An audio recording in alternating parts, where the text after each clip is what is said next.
Bom, nós temos na Bíblia Sagrada textos que proíbem a embriaguez, né? Que fala sobre a embriaguez diretamente. É necessário, primeiramente, antes de qualquer resposta, nós conhecermos a que se referem os textos bíblicos quando fala sobre bebida, porque a bebida mais comum, tanto no Antigo como no Novo Testamento, é o vinho, né? Mas é necessário haver uma compreensão e uma explicação dos vários tipos de vinhos que existiam. No grego, todo o vinho é chamado de oinos.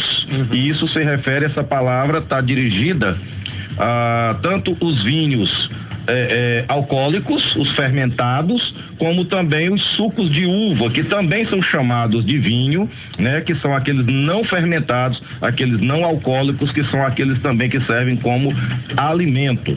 Então, falando a respeito de texto bíblico sobre embriaguez, nós temos Efésios capítulo 5, versículo 18, né? Não vos embriagueis com o vinho, que produz contenda, mas enchei-vos do Espírito Santo. Então eu tenho ali assim como é uma ordenança do Senhor Jesus Cristo, todos os crentes se encherem do Espírito Santo, também é uma ordenança para que não haja embriaguez. Tá, ok. Existe também no texto de Gálatas, capítulo 5, o versículo 17, quando Paulo fala das obras da carne, ele diz que a bebedice, junto com a glutonaria, ela também é uma obra da carne, não é? A exacerbação ali na ideia é uma embriaguez também, né? A bebedice, o beberrão, como diz aqui no Ceará, o estourado, né? Então, é daquilo que Paulo está se referindo também, é um outro texto. Pastor James, o senhor tem mais alguma referência bíblica que seja expressiva? Porque aqui, no que o pastor Barbosa colocou, da maneira que ele colocou, então, não existe nenhum texto que proíba a utilização da bebida alcoólica no Novo Testamento. O que se proíbe é a embriaguez. Então eu quero saber agora do pastor James. Sem dúvida, não proíbe a bebida. Mas eu tenho uma dificuldade quando falo em não proíbe a bebida e sim a embriaguez. Como é que a pessoa fica embriagada se ela não toma bebida?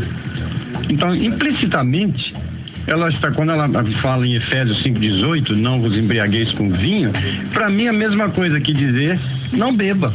Porque ninguém pode ficar embriagado se não beber. Então, se ele está dizendo não ficar, ou alguém pode beber e não ficar embriagado? A questão é, pastor James, que existe os grupos dos cristãos liberais que eles falam no seguinte, eles falam na bebida moderada, eles bebem, mas não se embriagam, eles bebem só para provar. Seria o beber socialmente, o famoso beber social, provam da bebida, mas não se embriagam. O que é social? Social é quando você se junta com uma, duas ou três pessoas. Ninguém bebe sozinho socialmente, aí não é socialmente, é isolado. E depois outra coisa, não existe o começar moderado e continuar moderado. Nós temos um ditado na Inglaterra que a raposa nunca invade o galinheiro de uma vez. Ela bota um pezinho um dia, um pezinho outro dia, até que as galinhas vão se acostumando com a presença dela. E depois ela invade e faz a festa. A bebida, no meu conceito, isso que Paulo está dizendo lá em Efésios, é exatamente a mesma coisa. Não adianta você dizer, eu vou beber moderado, eu vou beber socialmente. Não existe tal proposta na bebida. É por isso que lá também em Provérbios, em 23, a partir do versículo 29, ele trata disso, para quem são os ais. Ele diz no versículo 30, para os que se demoram em beber vinho, para os que andam buscando bebida misturada, não olheis para o vinho quando se mostra vermelho, quando resplandece no corpo e se escoa suavemente. Ele vai mostrando os efeitos gradativos da bebida. Claro, a Bíblia não diz claramente não bebam, mas ela diz não se embriaguem. A Bíblia também não diz assim, não tenham sede, não bebam água. Para você matar a sede, você tem que beber água. Ninguém pode matar a sede sem beber água. E a bebida, ninguém fica embriagado sem beber. A turma porque tem três correntes, tem os abstêmios, tem os moderados e tem os proibicionistas. Esses moderados dizem, não, eu posso beber socialmente. Eu conheço muitas pessoas que bebem socialmente. Noé bebia socialmente. Até que um dia ele se perdeu e se embriagou e se tornou vergonha, e pela vergonha dele ele trouxe maldição para o próprio filho, que ele amaldiçoou, e a família entrou em desgraça por causa da bebida. Ele se embriagou depois. A Bíblia mostra que Noé se alegrou no vinho. Se alegrar é a mesma coisa que se embriagar. Deixa eu fazer. Provavelmente ele deve ter começado bem moderadozinho, né? Bem moderadozinho, plantando a vinhazinha dele, achando bonito. Tem vários tipos de fermentação na uva. Tem a uva fermentada a um ponto que ela vira um suco concentrado, como nós temos hoje. Espera um pouquinho aí, segura aí que aqui esse assunto é a próxima pergunta. Não vamos queimar o cartucho antes da hora, não. Deixa eu só fazer uma pergunta dentro desse tópico aqui para vocês. Eu fiz questão de mencionar o texto de Gálatas, capítulo 5, versículo 17, por uma questão. Ali Paulo ele coloca as obras da carne, e ele, na realidade, aquilo ali é um destrinchar da condição humana, né? E das manifestações da condição humana. A palavra carne ali que Paulo emprega no grego é sarkikos ou sarkinos, que significa as expedições humanas rumo aos seus próprios desejos. É como um se lançar aos desejos da sua natureza caída. É a concupiscência, né? Para o pessoal entender mais claramente em casa, é você ceder aquele pecado que já é potencial em você. E aí ali, pastor Barbosa e pastor James, me parece que Paulo ele vai falando de várias maneiras, de vários vieses que o pecado original ele se manifesta na vida da pessoa. E ele coloca a bebedice ao lado da glutonaria. Então, um argumento que é utilizado pela corrente dos moderados, como o senhor colocou, é o seguinte argumento: se é possível comer e não ser glutão, é possível beber e não ser beberrão, entendeu? Já que Paulo, veja bem, onde nós estamos entrando aqui, eu quero a explicação de vocês.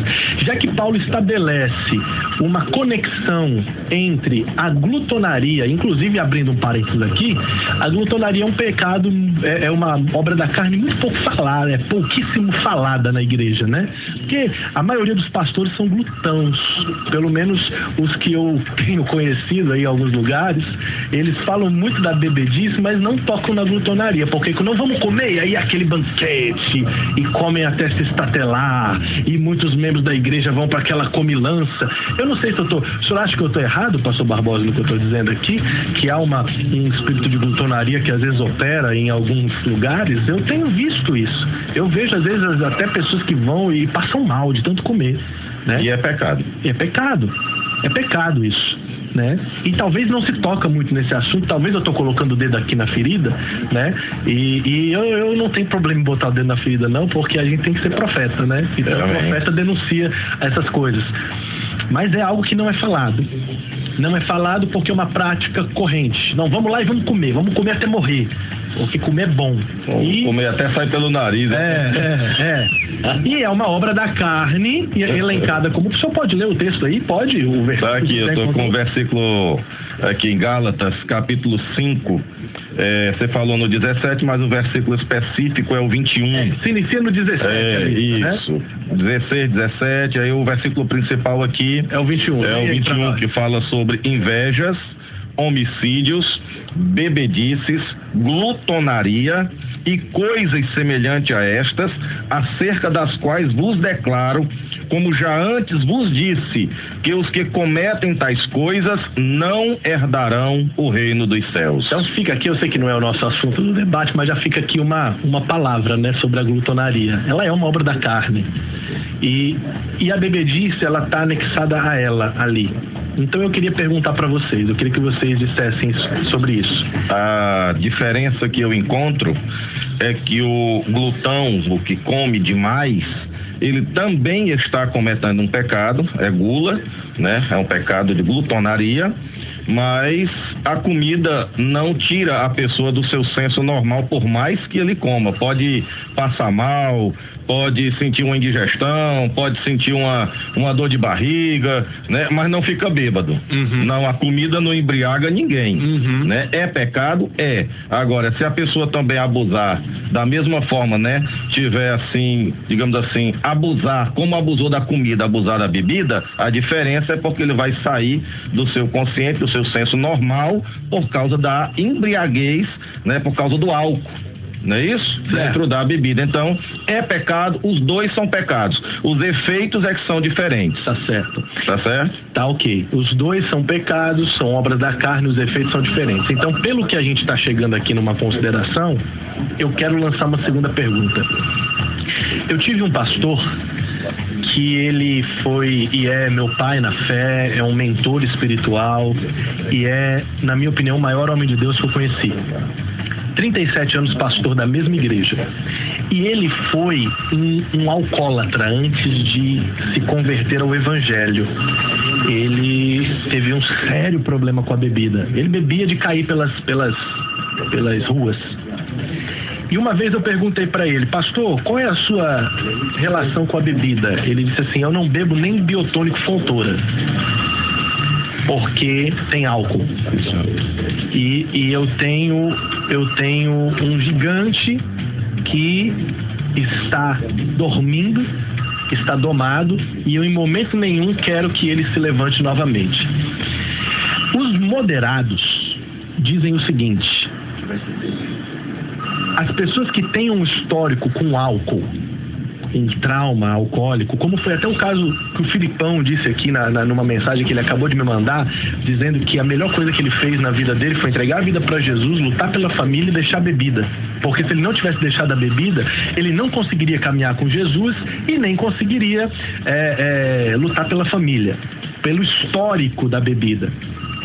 Vocês acham, os moderados vão dizer o seguinte, que o beber socialmente, ele não é permitido para quem tem um histórico de alcoolismo, mas que pessoas que conseguem se dominar, elas não são condenadas pelas escrituras se elas tomarem, por exemplo, um copo de vinho, ou se elas tomarem de maneira ordenada.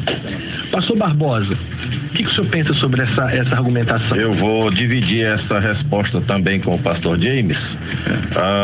Dentro do que você está perguntando, eu respondo com 1 Coríntios, capítulo 6, versículo 12, né?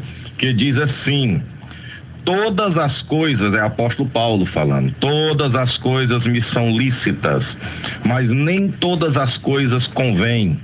Todas as coisas me são lícitas, ele diz novamente, mas eu não me deixarei dominar por nenhuma. Correto? Então, a pessoa, o crente, tá? A questão do crente não se envolver com a bebida alcoólica, tá? Nem de forma moderada, não é uma questão de que haja uma proibição direta, aonde nós podemos pegar um versículo da Bíblia e dizer, olha, aqui está a proibição radical. Não, a questão é o seguinte: a palavra de Deus diz que tudo para mim é lícito, mas eu tenho que buscar as coisas que me edificam. Nem todas as coisas são convenientes. Então, a bebida alcoólica, para mim, na minha opinião, não me edifica em nada espiritualmente. Espiritualmente, zero à esquerda bebida alcoólica. Pode ser até uma coisa lícita, porque não há uma proibição direta. O que é proibido é a embriaguez, mas não é edificante. Então, já que todas as coisas são lícitas, mas nem todas me convêm, porque nem todas me edificam, eu devo procurar as coisas que edificam. E a questão da pessoa ser liberto do vício da embriaguez, ela se encontra no grau de conversão, de novo nascimento, Porque no novo nascimento, o cristão nascido de novo, o Espírito Santo opera na sua volição, na sua vontade, não é na proibição. Uma pessoa que deixa de beber porque é proibido, ela mesmo que seja escondida ou em alguma outra oportunidade, ela volta a beber. Agora, a pessoa que é liberto pelo Senhor Jesus Cristo, do qual o Espírito Santo trabalha no centro da sua vontade, ela não bebe porque não é porque não seja lícito, é porque não sente vontade disso. A pessoa espiritual sente vontade das coisas espirituais. O que é que nos edifica? Oração, leitura da palavra, correto? Consagração diante de Deus. Isso é que me edifica, então eu vou buscar essas coisas que me edificam. Isto é, se eu viver no Espírito. Porque se eu viver na carne, aí tome. Aí é vinho alcoólico, é glutonaria, aí parte para outras coisas porque são as obras da carne. Pastor James, eu queria voltar um pouco para esse assunto da glutonaria. A gente fala em comer muito, mas na realidade glutonaria tem que ser ligada a um vício como é o da bebida. Glutonaria é quando você torna o hábito de comer um vício descontrolado. A pessoa tem gente que come muito bem, eu não como muito, outros comem muito. Às vezes eu vou almoçar com as pessoas e eu admiro o tanto que elas comem e elas admiram tanto o pouco que eu como. Então, mas e aquela agora eu vou cutucar, porque esse assunto de glutonaria é algo que eu acho assim uma das maiores hipocrisias na igreja, na minha opinião. E olha que eu sou filho de evangélicos, graças a Deus tive uma experiência de conversão, porque eu vejo o seguinte, ninguém fala disso. E eu já tive com pessoas, rapaz, o cara já comeu, mas aí ele quer comer mais. É onde eu quero chegar. Entendeu? Por exemplo, eu vi um cara uma vez, pastor Barbosa, pasme os senhores, o cara comeu 40 pedaços de pizza em um rodízio. Não, é onde eu quero chegar. Entendeu? Isso não é normal. É onde chega a questão da glutonaria, o vício. Então, quando Paulo diz... Você está doido? Quando Paulo menciona bebedice e glutonaria, ele está fazendo exatamente isso. Quando a comida se tornou um vício incontrolável. A pessoa acabou de almoçar e o outro diz, eu vou almoçar. Eu também vou. E almoça de novo. E agora, eu não chego ao ponto. Tem gente, como eu disse, que come muito e gente que come pouco. Agora, quando a comida vira um vício, conforme o pastor Tiago está dizendo, uma pessoa, eu não consigo comer mais que um pedaço de pizza. Comer 40 pedaços de pizza, realmente eu estou pasmo, é muita coisa. Aí é um vício igual o da bebida. Quando a bebida se torna um vício. Então, beber moderado não existe. Não existe. O que existe é, ou você começa e vai até onde a bebida vai te levar, ou você tem consciência de que você é sal da terra e luz do mundo. Não é a questão, como o pastor Barbosa diz, da proibição, é a questão da convicção. Se você olhar na Bíblia, a Bíblia não tem lugar nenhum que diz assim, não pode fumar. Também não. E por que nós não praticamos isso? Porque nós somos templo do Espírito Santo e nós sabemos que quem fuma está fumando o cérebro e está fumando o pulmão. Eu perdi um parente que fumou o pulmão. E no dia que o marido dela a enterrou, ele fumou 2 maços de cigarro vendo o caixão descer. Vício. Então, não é que a Bíblia proíbe. Nós temos que saber, e é isso que está lá em 2 Coríntios capítulo 6, 14 a 16, Paulo diz como é que nós devemos ser. Quando as pessoas procuram na Bíblia o que proíbe, aquilo que não proíbe é o que eu posso fazer, elas ainda não foram convertidas. Eu concordo com isso, porque na minha leitura dos evangelhos, a lei de Cristo é a lei da vida. Então tudo que a Bíblia ela nos propõe a não fazer, não é porque o fazer ou não fazer é uma proibição, é uma lei que me gera vida. Então a pergunta que tem que ser feita para as pessoas, qualquer coisa, não é, né, aproveitando aqui o gancho, não é só na bebida que nós estamos tocando no assunto aqui, não é na comida, não é em qualquer coisa. É na prática da vida. É na prática da vida, é no falar do irmão, no vestir, muito bom, pastor James, né? Porque também a sensualidade, ela tá em um espírito. As pessoas às vezes sensualidade terrível. Olha, ali é uma crente. Ela é crente? E olha pra ela. Eu fui ministrar em uma igreja esses dias e eu, aproveitando o assunto aqui, já eu volto pro vinho, tá? Que aqui agora eu vou falar do vinho aqui. Aí eu tava pregando, aí de repente assim a menina sentada na primeira fileira, aí ela foi sentar, a saia dela era tão curta que ela foi usar a Bíblia como a barra. Ela botou a Bíblia para poder encupridar um pouco a consciente cobrir as pernas. para cobrir as pernas. Ela estava consciente do que estava fazendo. Estava quase nua e usando a Bíblia, né? Para ser a barra da saia. Então, tudo isso não deve ser. A gente tem que sair desse jardim de infância, do pode, não pode, vai ou não vai, vê ou não vê, sabe? Você tem que fazer a pergunta: isso gera vida em mim? Exatamente. Ou gera morte? Exatamente. Isso me edifica ou me destrói? Ou me desonra? Me desonra. Isso vai me aproximar do Evangelho ou isso me tira do Evangelho? Porque às vezes você está fazendo até uma coisa que alguém diz para você que pode, e isso está te levando para longe do Evangelho. Então você tem que ter esse filtro, esse feeling, né? Deixa eu dizer aqui uma outra pergunta aqui agora. Eu ainda tô admirado, viu, Tiago? Com o quê? Quantos pedaços de pizza? 40 pedaços. Não, estão de uma sacola. Sacola. mas esse é São 5 pizzas. 5 pizzas. Isso é um extremo. Mas aí você vê glutonarias. Aí já é o vício, a glutonaria é um vício. Você vê isso, né? Então eu gosto dessa abordagem das obras da carne, porque a obra da carne é o quê? A obra da carne é um indivíduo que perdeu o controle das suas pulsões. É a sua função natural. Ele tá a obra da carne é a função natural do ser humano. É o homem natural que deixou. Ele é filho de Adão e ele disse: é isso que eu sou. Pronto. E vou deixar todos os meus instintos mais primitivos me conduzirem. Eu vou virar aqui um ogro. Então, se eu ver uma mulher passando na rua, eu vou assoviar pra ela, vou dizer nome feio pra ela, porque eu só penso em sensualidade. A minha mente é um prostíbulo. É o homem carnal. É o homem carnal. Agora, o homem espiritual, ou seja, aquele que foi lavado no sangue de Jesus, ele tem uma visão renovada daquilo que é lícito, aquilo. Paulo diz: olha, tudo está aí. Inclusive, as cervejarias agora estão de olho no mundo, na população evangélica do Brasil. Mercado gospel. Nós estamos em 40 milhões e eles já estão olhando para isso. Você pode olhar que tem uma marca de cerveja, que eu não digo nunca, não há, mas tem uma marca de cerveja que já lançou cerveja zero. E se a gente não trabalhar esse assunto, nesses dias, depois do culto, as pessoas vão chegar na cantina e vão dizer: irmã, me dê 2 cervejas. Porque é zero, não tem álcool. Mas é o que Paulo está dizendo em Coríntios: não vos ponhais em julgo desigual com os incrédulos. Porquanto que sociedade pode haver entre a justiça e a iniquidade?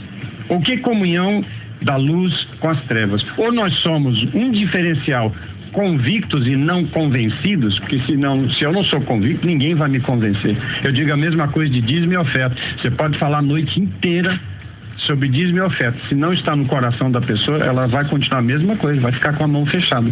E a questão da bebida é a mesma coisa. Ok. Posso falar? Pode. A questão da cerveja zero, né? Eu acho interessante. Eu acho uma estratégia também, tá? Eu também acho uma estratégia diabólica. Por quê? Porque muitos crentes, milhares de crentes, eles trabalham em empresas e os seus companheiros de trabalho são pessoas descrentes, correto? Aqueles que, digamos assim, na sexta-feira, fim de semana, né, se juntam 3, 4, 5 amigos, colegas de trabalho e dizem assim: vamos fulano, vamos tomar, como no natural, no normal, vamos tomar uma, né? Aí entre eles tem um evangélico. Bora, irmão, diz: não bebo não, né? Aí agora alguém já pode dizer assim: não, irmão, mas tu pede zero, correto? Então fica lá, digamos assim, 4 colegas de trabalho, 4 amigos, né, tomando cerveja alcoólica, certo? E o crente no meio ali tomando a cerveja dele não alcoólica, a cerveja zero. Eu vejo nisso uma estratégia de Satanás para colocar o crente na roda do escarnecedor. E eu já vejo diferente, viu, pastor Barbosa? Eu vejo a estratégia de Satanás não é tirar o crente para a roda do escarnecedor. Eu vejo Satanás querendo levar novidade para dentro da igreja. Também. Na minha monografia de formatura eu falei há muitos anos atrás sobre o divórcio à luz das igrejas evangélicas. E eu quase fui linchado por causa disso. E hoje é uma questão quase que não é discutida. É verdade. É aceitada. Então tem coisas que o diabo não está querendo tirar, ele está querendo levar. Também, mas Paulo primeiro e diz... levar é uma questão perigosa, porque as pessoas não... Infiltrar, né? Nós temos que separar se eu sou salvo ou não sou. Não tem meio termo. Isso eu posso, aquilo não posso. Paulo tratou disso, mas a gente tem que trazer para a realidade hoje. E afinal de contas, o que é que eu sou? Eu sou luz, sou sal, ou sou misturado, ou quero ser misturado? E Satanás vai criando as estratégias. Ele não está mais preocupado com quem vai se converter ou quantos. Ele está preocupado em ofuscar, por exemplo, o dia do arrebatamento, que não se fala mais, tirar o máximo de gente possível. Tribunal de Cristo, separar fala mais. E fazer, é o que comecemos a falar ontem, logo depois do arrebatamento, Tribunal de Cristo, todo mundo vai dar conta, inclusive das cervejas que bebeu, dos vinhos que bebeu, dos dons que não usou e tanta coisa mais. Pastor Barbosa, deixa eu correr aqui, que a gente ainda tem assunto ainda, e agora vai chegar aqui no que de fato vai pegar. Eu vou ler um texto bíblico, tá certo? E deixa eu só explicar aqui pro pessoal aqui de casa, né? Que senão o pessoal vai achar assim, rapaz, esse Thiago tá desviado, ele tá querendo provar que as coisas... Não, eu tenho aqui, por via do debate, eu tenho que trazer as argumentações para que eles possam rebatê-las. Senão, não tem sentido, não é não, pastor Barbosa? Correto. Então, tudo que eu estou apresentando aqui, eu analiso as linhas de análise desse texto e vou provocando. Eu sou só mediador aqui eu não estou emitindo opinião. Se fosse para eu emitir opinião, eu ia colocar o Yuri aqui onde eu estou e ia lá para a mesa, tá certo? Aqui eu só faço o papel das provocações aqui, eu só provoco os pastores aí para eles poderem colocar as opiniões deles. E leio as perguntas, tá certo? Bom, Eclesiastes capítulo 9. Eclesiastes capítulo 9, o Salomão, né, na leitura tradicional aqui da Bíblia, diz o seguinte: vai, pois, e come com alegria o teu pão e bebe com bom coração o teu vinho, pois já Deus se alegra das tuas obras.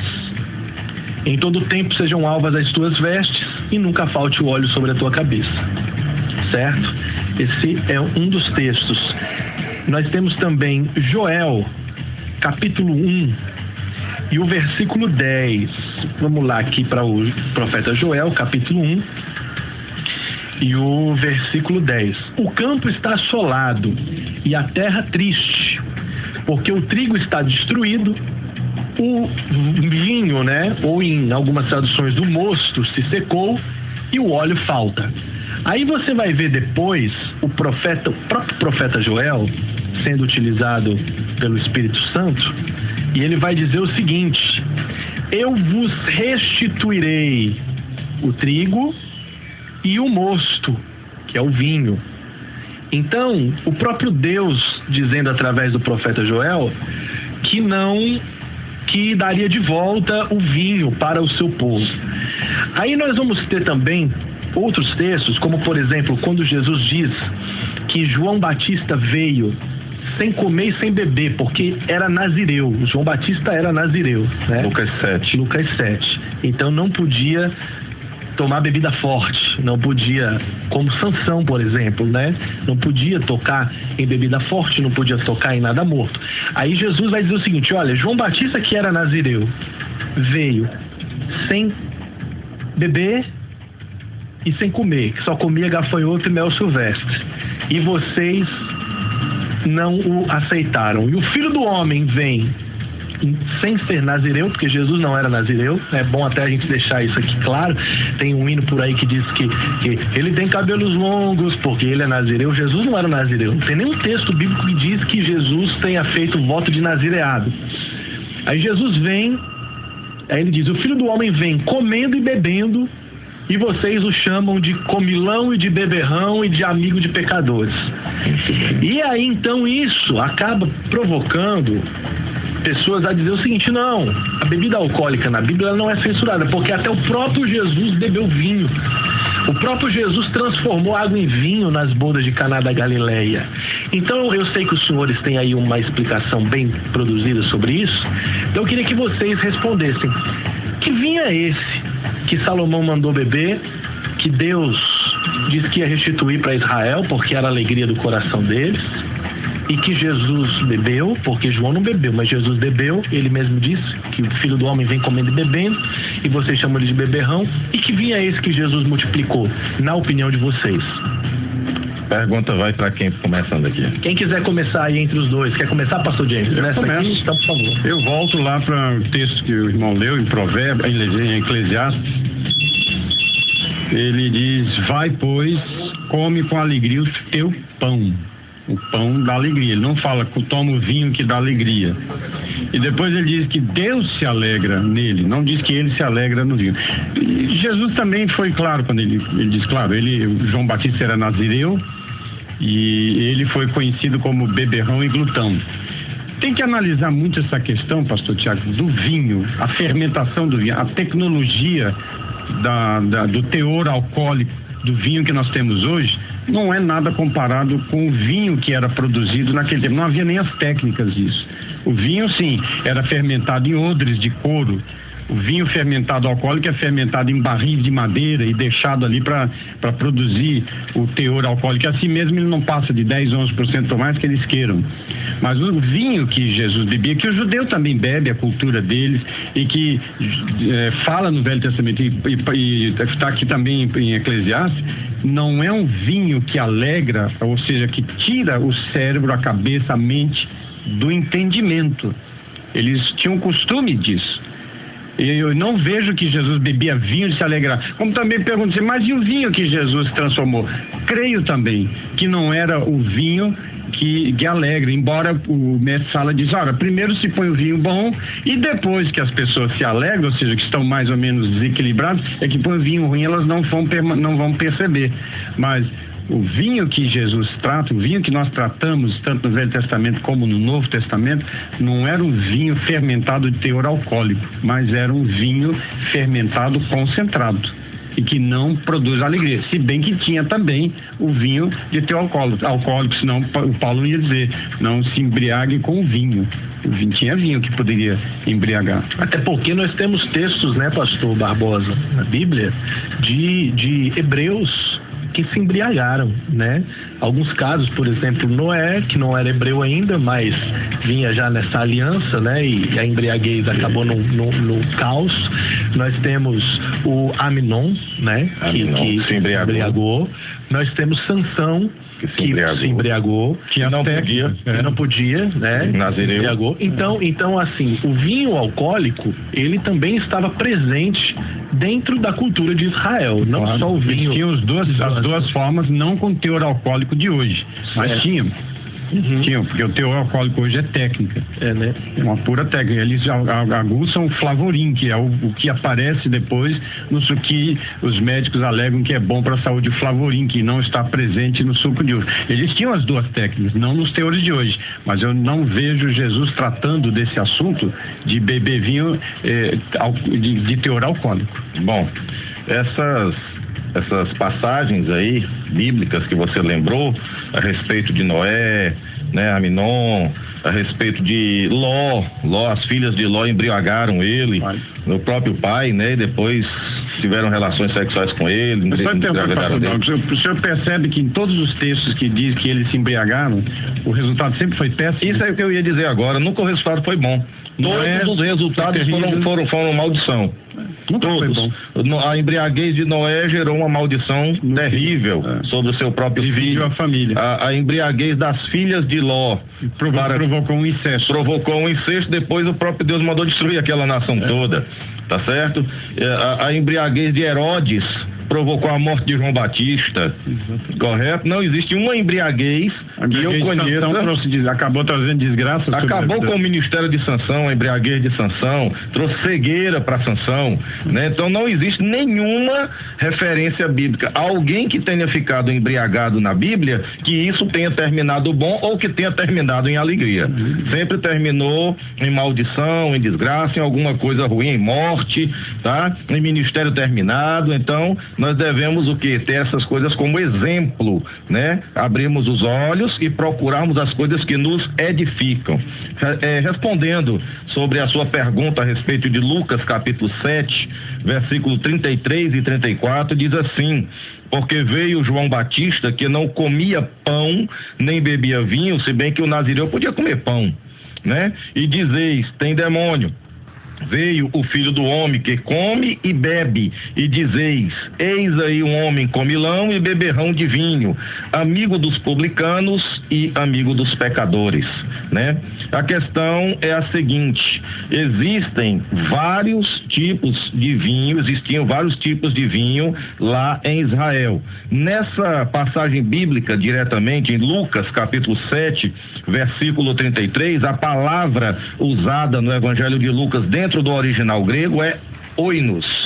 E a palavra oinos no grego, ela se refere tanto à bebida fermentada, que é alcoólica, como também a não fermentada, que é chamado de fruto da vide, que também é chamado de vinho bom. Existiam vários tipos de vinho. Que era fermentado, pastor, mas sem atingir nenhum teor alcoólico. Isso, por exemplo, eu vou dar aqui um exemplo. Um tipo que é chamado de vinho, que também é chamado de mosto, mas que não tem teor alcoólico nenhum. É o vinho que é produzido até hoje em Israel, onde as uvas são cozidas.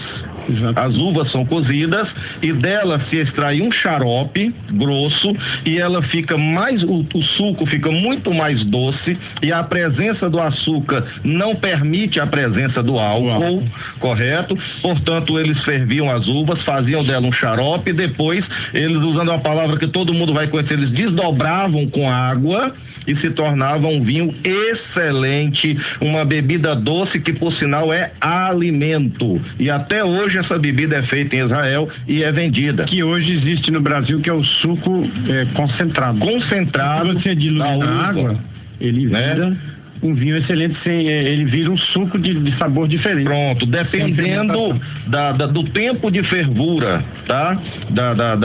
Desse tipo de vinho, só para vocês terem ideia, em Israel existe também o vinho em barra.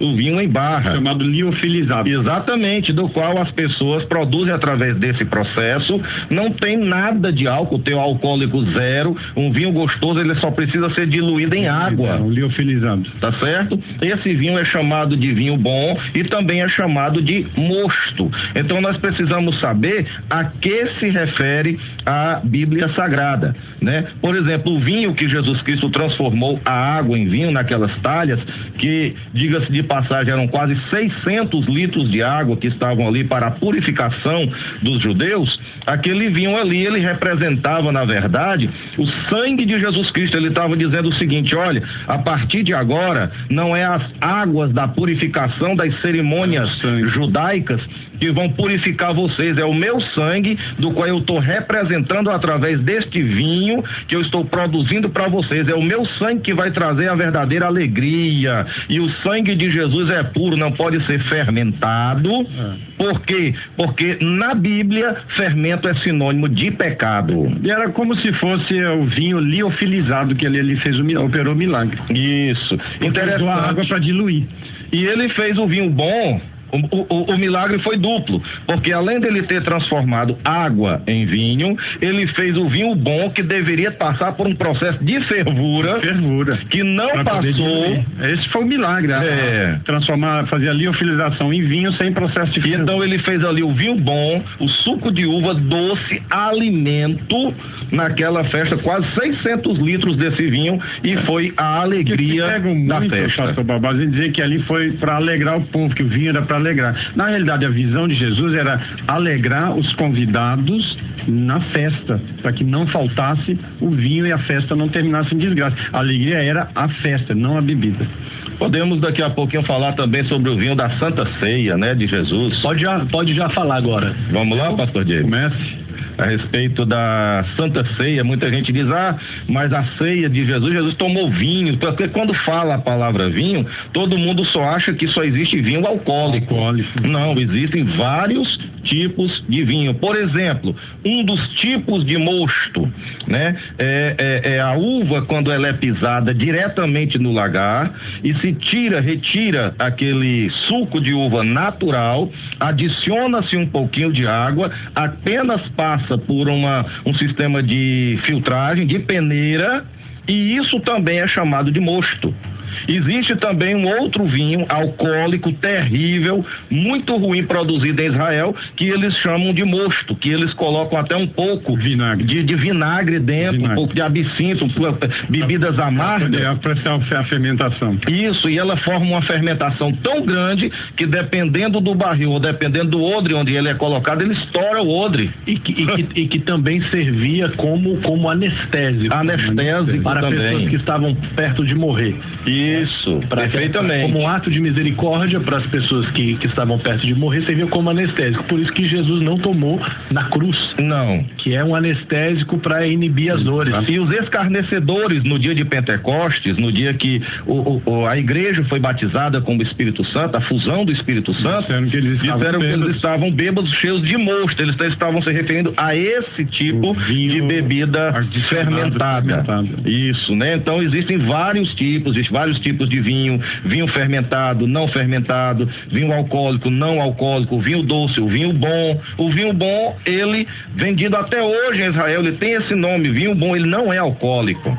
Tá certo? E existem também outras técnicas, como, por exemplo, colocar o vinho dentro do odre de couro. E colocar dentro de água gelada. Eles fazem isso durante o inverno lá em Israel, que o inverno lá é muito frio. A fermentação e dá um sabor mais pesado. Não gera fermentação. Tá certo? Ele fica encorpado, fica muito gostoso, fica grosso, mas não é alcoólico. Então existem vários tipos de vinho. E falando a respeito do vinho da Santa Ceia, nós precisamos entender o seguinte: Jesus Cristo foi ao cenáculo para a celebração da Páscoa judaica. Celebração da Páscoa judaica. Antes da Santa Ceia, da instituição da Santa Ceia, a Bíblia diz, depois da celebração da Páscoa, foi que ele cingiu-se com a toalha, lavou os pés e depois ali ele celebrou a Santa Ceia. Então, a respeito da celebração da Páscoa, nós entendemos o seguinte: que a celebração da Páscoa era terminantemente proibido o uso de qualquer tipo de fermento. Nós podemos abrir as nossas Bíblias em Êxodo, capítulo 12. A instrução da Páscoa. A instrução da Páscoa. Vamos dar uma olhadinha em Êxodo, capítulo 12, o que é que diz lá? Vamos ver o que diz lá em Êxodo, capítulo 12, a respeito da instrução da Páscoa. Não se deve usar nada fermentado ou com fermento, que inclui o vinho, como o pão também. Diz aqui, Êxodo capítulo 12, versículo 15, né? Diz assim: 7 dias comereis pães asmos, ou seja, sem fermento. Ao primeiro dia tirareis o fermento das vossas casas, todo tipo de fermento. Toda fermentação. Porque qualquer que comer pão levedado, ou seja, com fermento, desde o primeiro até o 7º dia, aquela alma será cortada. E o 19 diz assim: por 7 dias não se ache nenhum fermento nas vossas casas, e o vinho alcoólico é fermentado. Portanto, Jesus Cristo, ninguém, nem Jesus, mas ninguém poderia comemorar a Páscoa judaica nem com pão com fermento e nem com bebida fermentada. Tirai das vossas casas todo tipo de fermento. Então, logo nós entendemos que o vinho que foi utilizado na Santa Ceia não era um vinho alcoólico, não era um vinho fermentado, porque ele cumpriu toda a lei. E a lei dizia que durante os dias da Páscoa, 7 dias, não poderia haver dentro da casa do judeu nenhum tipo de fermento. E somente o vinho fermentado se torna alcoólico. Tem um texto aqui em Provérbios 31, que eu acho que vai nos ajudar a fazer um fechamento bacana, que diz o seguinte: é a mãe do rei Lamuel aconselhando um rei, né? É um provérbio e diz assim, ó, não é próprio dos reis, ó Lamuel, não é próprio dos reis beber vinho, nem dos príncipes desejar bebida forte, para que não bebam e se esqueçam do estatuto e pervertam o juízo de todos os aflitos. Tem um, pastor Tiago, que é mais claro ainda, a instrução de Deus para Arão, o sacerdote, está lá em Levíticos 10, a partir do versículo 9. Falou também o Senhor a Arão dizendo: vinho ou bebida forte, tu e teus filhos não bebereis quando entrardes na tenda da congregação. Aí muitos podem dizer assim, então fora da tenda eu posso beber. Não, eu quero trazer para os nossos dias, nós hoje somos sacerdotes de Cristo. E a nossa tenda não é visual, não é... então, quando eu não for para a igreja, eu posso beber. Mas eu sou o templo do Espírito Santo. Mas eu sou o templo e eu sou sacerdote do meu próprio templo. Então, aquilo que Deus instruiu a Arão, vem para nós hoje que somos sacerdotes do nosso próprio templo. Nós somos a habitação do Espírito Santo. Agora, eu fico pensando, uma pessoa que se embriaga com vinho, será que o Espírito Santo anda com ele caindo pelos cantos da parede ou perdendo a noção do juízo dele? Carregada, arrastada. Ou como diz lá o Espírito Santo diz assim, escolhe em mim aqui que eu te levo para cá. Em Provérbios, que depois de embriagado fica olhando para a mulher alheia. Com certeza, isso aí, e especialmente, aí entra também então, uma outra... Os caminhos são muito claros. Aí entra uma outra questão também que eu quero colocar aqui para vocês, que é o seguinte... Quando você trabalha a relação da cultura brasileira com a bebida alcoólica, você tem quase que uma nitroglicerina, né? Uma bomba. Por quê? Porque o brasileiro, ele não bebe como apreciação da bebida. É diferente, por exemplo, o senhor é inglês, né? O pastor James, né? Inglês. O europeu, ele tem uma outra ideia de bebida alcoólica. A ideia do europeu é, vamos beber muito, que amanhã nós poderíamos morrer. Exatamente. Né? E você vê, por exemplo, uma propaganda de cerveja na Europa, ela não está ligada totalmente, ela está mais ligada a isso aí, a uma reunião de amigos, aquela coisa toda. No Brasil, não. Você vê uma propaganda de cerveja, já tem uma mulher pelada, entendeu? Já tem a mulher de biquíni. Eles associam com coisas... Se você beber, você pode passar a usufruir de coisas boas. Exatamente. Sensualidade, promiscuidade, prostituição. Então, a bebida alcoólica, na cultura brasileira, ela está muito associada ao sexo lícito. Beber para perder o juízo. Na Europa, agora o europeu beba muito, mas não é comum, por exemplo, propaganda de cigarro, jamais, mas propaganda de bebida é muito raro. O governo não faz. O governo sabe tanto que faz mal que o imposto chega a 80%. É um dos mais altos do mundo, principalmente na Inglaterra. Já para não ser comercializado. Para que, se você quiser morrer bebendo, pague caro por isso. Porque eles sabem que não faz bem. Mas eles não associam a bebida a nada, porque não se pode fazer propaganda na Europa que conduz uma pessoa nem para o bem nem para o mal. Não é permitido. Mas eles bebem por uma questão de cultura, mas pagam muito caro por isso. E eles sabem que não é bom, mas é cultura. Já no Brasil, o pastor acertou em cheio. A cultura do Brasil não é a de beber, é associada a um estilo de vida, como era, lembra do tempo da propaganda do cigarro, que aparecia um vaqueiro, e era muito bem sucedido, e todo mundo queria ser um vaqueiro, e para ser um vaqueiro, aquela coisa, tinha que fumar a marca tal. Então, eu vejo isso, né? Você chega, por exemplo, em Portugal, você vê que o vinho é algo que está misturado com o português de Portugal. Os italianos, né? Com os italianos. Principalmente português. O português é um pouquinho mais que o italiano ainda. E é algo... Os gregos também. E é algo que é feito numa naturalidade tão grande que quase que não altera a vida dele. Não se discute. Né? Por exemplo, uma vez eu fui pregar em uma igreja de um pastor português, uma igreja em São Paulo de uma colônia portuguesa. Igreja de portugueses. A igreja só tinha português. Tu chegava lá, achava que você estava em Portugal. E quando eu fui jantar com o pastor, da forma mais natural, ele pegou, junto com o macarrão que estava sendo servido, e tomou um cálice pequeno, antes de comer um cálicezinho de vinho. Aí ele me ofereceu, eu na época disse assim, não pastor, eu ignorei na realidade, eu não consegui analisar maturamente a cultura dele, eu fiquei escandalizado com ele, porque para mim, um brasileiro, eu jamais iria conceber que o português tomasse vinho.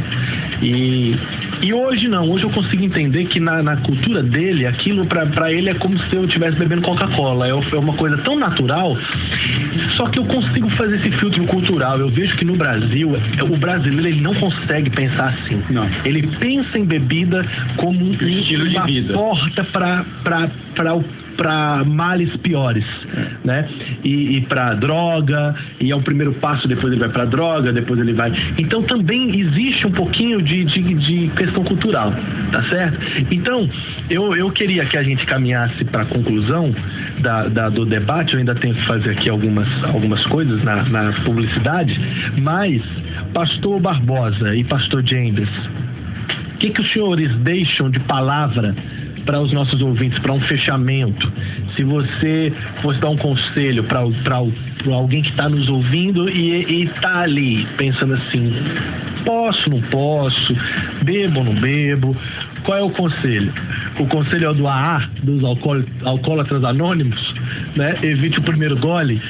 Como é que vocês... Bom, o meu conselho aqui para o público evangélico, né, para os ouvintes cristãos evangélicos, é que não façam uso da bebida alcoólica, porque não nos edifica em nada. Não tenho aqui um versículo para deixar finalizando como uma proibição direta. Posso apresentar versículo falando sobre a proibição da embriaguez e também como está escrito lá em Coríntios, dizendo que os bêbados também ficarão de fora do reino dos céus, correto? Jesus Cristo, ele é o nosso modelo principal. E eu acho, eu entendo pelo Evangelho, por exemplo, em 3 evangelhos, no Evangelho de Mateus, no Evangelho de Marcos e no Evangelho de Lucas, a palavra que se refere quando fala do vinho que foi usado na Santa Ceia, fala do fruto da vide. E o fruto da vide não era bebida fermentada, o fruto da vide era um tipo de vinho, que era um suco de uva, que era tirado do lagar direto para a mesa, tá certo? Então, ele usou que o fruto da vide, ele não era alcoólico, não era fermentado. Portanto, o Senhor Jesus, ele não era bebedor de vinho alcoólico, fermentado. Ele gostava do vinho suco da uva. E nós somos chamados para ser imitadores de Cristo. Não é isso? Para andar como Cristo andou, para fazer o que ele fez, para imitar os seus passos. Hebreus diz que Cristo é sacerdote, e o sacerdote, Hebreus capítulo 3, versículo 1, diz que Cristo é sacerdote, e o sacerdote não podia usar bebida, nenhum tipo de bebida alcoólica para ser oficial no altar. E eu e todos os amados irmãos que estão ouvindo esse debate nessa tarde, todos nós agora somos sacerdotes diante de Deus e temos a nossa responsabilidade. O templo de Deus agora é o nosso corpo e nós somos o sacerdote da nossa vida, somos o sacerdote da nossa família, nós somos agora o nosso sacerdote aqui na terra, porque temos o sumo sacerdote intercedendo por nós lá no céu. Então, como sacerdote, eu não uso a bebida alcoólica, porque o meu corpo é o altar de Deus. E eu não vou apresentar o altar de Deus diante de Deus como o meu corpo, como o sacrifício vivo, como diz a palavra de Deus, em condição embriagada, alcoólica. Pastor James? Eu não queria levar essa palavra só ao evangélico, eu queria levar a todos. Evitem a bebida. Eu conheço muitas pessoas que destruíram a vida completamente por causa da bebida. Perderam a família, perderam a honra, foram morar nas ruas. Eu tenho um amigo que era também cantor de uma banda de forró, ele diz a mesma coisa do Filipão. 2 coisas boas aconteceram na minha vida: conhecer Jesus e deixar a bebida, porque a bebida estava me destruindo. Então a bebida, no geral, ela destrói. O governo, não só do Brasil, qualquer país não faz nada, porque é uma grande fonte de renda. Eu digo, não toque, não experimente, não deixe seu filho experimentar, não incentive seu filho a beber, a experimentar. E termino com o que também a palavra de Deus diz. Que ligação há entre o santuário de Deus e os ídolos? Porque nós somos santuário de Deus, vivente, como ele próprio disse. Habitarei e andarei entre eles, serei o seu Deus e eles serão meu povo. Por isso, Retirai-vos do meio deles, separai-vos, diz o Senhor, não toqueis em coisas impuras, e eu vos receberei.